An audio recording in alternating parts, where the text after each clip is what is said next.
Fala emergencista, meu nome é Bruno Leite, eu sou médico emergencista e você é muito bem-vindo a mais um Bolos de Emergência. E você está de plantão. O hemograma acabou de sair, hemoglobina de 6,9. E o residente do primeiro ano vira para você e pergunta: doutor, transfunde? Você trava, porque você sabe que nem toda anemia se trata com sangue. Você lembra da máxima: nenhum critério isolado define transfusão. Mas será que hoje esse é o caso? No episódio de hoje do Bolos de Emergência, a gente vai te dar um mapa da transfusão racional, o que tem em cada hemocomponente, quando usar, como usar e principalmente como não errar, nem pela falta, nem pelo excesso. Vamos começar pelo mais comum no PS, a transfusão de hemácias. A lógica aqui é simples: hemoglobina carrega oxigênio, mas transfundir hemácias nem sempre melhora a oferta de oxigênio para os tecidos. Então a pergunta certa não é quanto tem de HB, e sim se esse paciente precisa de mais transporte de oxigênio agora.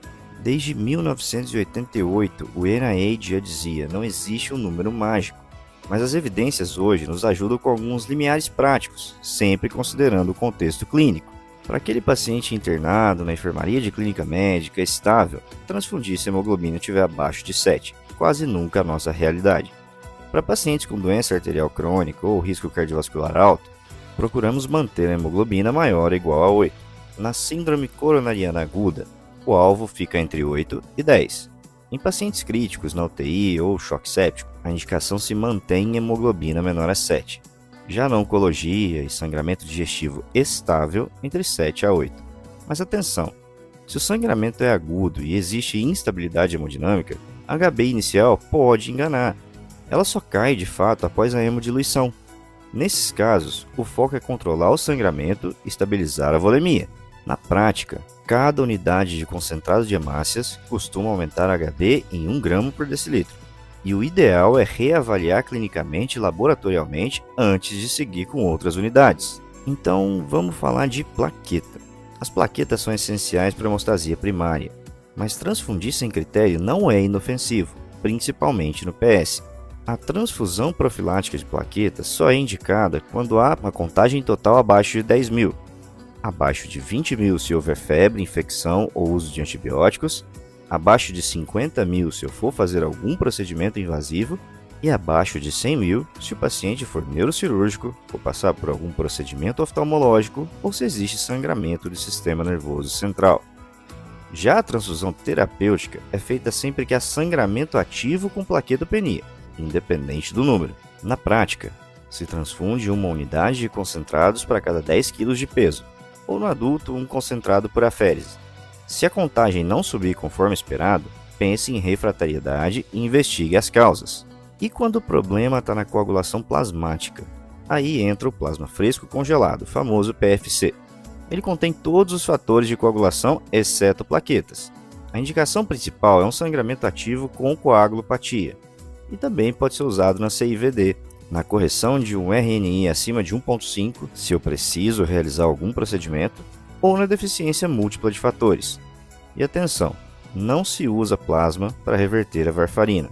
Nesses casos, o ideal é o complexo protrombínico. A dose é de 10 a 20 ml/kg, que dá em torno de 3 a 6 bolsas para um adulto. E se o fibrinogênio estiver baixo? É aí que entra o crio precipitado, derivado do plasma, mas concentrado em fibrinogênio, fator 8, 13 e fator de von Willebrand. O alvo aqui é atingir um fibrinogênio entre 100 a 150. Usamos em trauma grave, CIVD, hipofibrinogênemia, hemofilia A e doença de von Willebrand, quando o concentrado específico não estiver disponível. A dose prática é de 1 bolsa a cada 10 kg de peso. Agora, segura aí, porque o maior medo da transfusão não é errar a indicação, é não reconhecer uma reação adversa grave a tempo. Então vamos falar um pouquinho das reações transfusionais agudas. Pensa bem, emergencista. Começou a transfusão e o paciente teve calafrio, febre, dispneia, urticária, hipotensão. Pense na RTA e pare tudo. Avalia, comunique o seu banco de sangue e inicie uma investigação. A mais comum é a reação febril não hemolítica. A temperatura sobe em mais de 1 grau, existem calafrios sem outros sintomas. Ela acontece de 1 a 6 horas após a transfusão. É benigna, mas incômoda. O diagnóstico é de exclusão. A conduta é suspender, fazer antitérmica e observar. Mas se além da febre o paciente apresenta dor lombar, icterícia, hipotensão ou urina escura, pense numa reação hemolítica aguda. Essa sim é grave, geralmente por uma incompatibilidade ABO, e pode evoluir com choque, insuficiência renal aguda. E aqui a conduta é agressiva, suspende a transfusão, hidrata com 100 a 200 ml hora, mantém diurese, faça exames e avisa o banco de sangue. E lembre-se, nem toda a reação é febril. Teve dispneia súbita, hipóxia, infiltrado bilateral nas 6 horas pós-transfusão? Pode ser trale, a famosa lesão pulmonar aguda relacionada à transfusão. É a principal causa de morte relacionada à transfusão nos Estados Unidos. E é fundamental diferenciar trale de taco. Trale cursa com febre, BNP baixo e não responde a diurético. Taco cursa sem febre, BNP acima de 1.200 e melhora com furosemida. Além, é claro, de apresentar terceira bolha, sinais de congestão, enfim, existe um overload volêmico.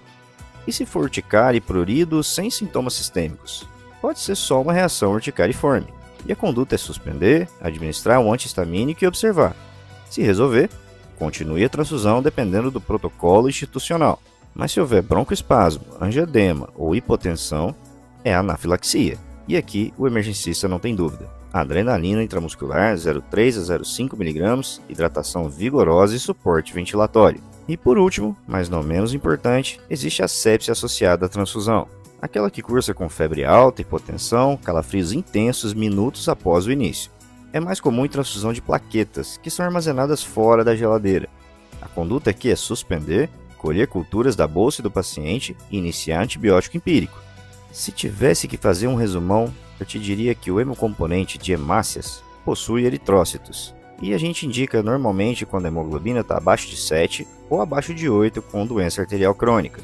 As plaquetas são indicadas quando há um valor total abaixo de 10.000 ou menos de 50.000 e eu vou fazer algum procedimento. A dose é de 1 unidade a cada 10 kg. Já o plasma fresco congelado possui todos os fatores de coagulação exceto as plaquetas. Tem a sua indicação para correção de RNI acima de 1,5 com sangramento ou CIVD. A dose é de 10 a 20 ml/kg.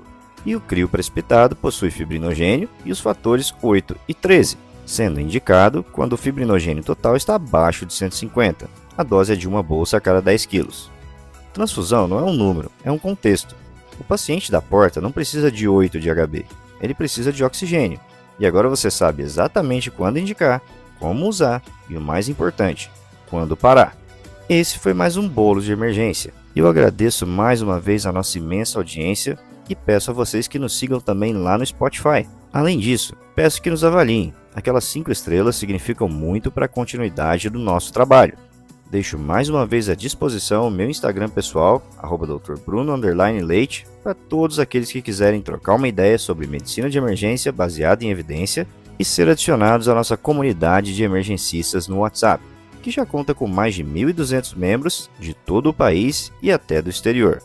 Por lá, todo mundo sabe que conhecimento bom é conhecimento rápido.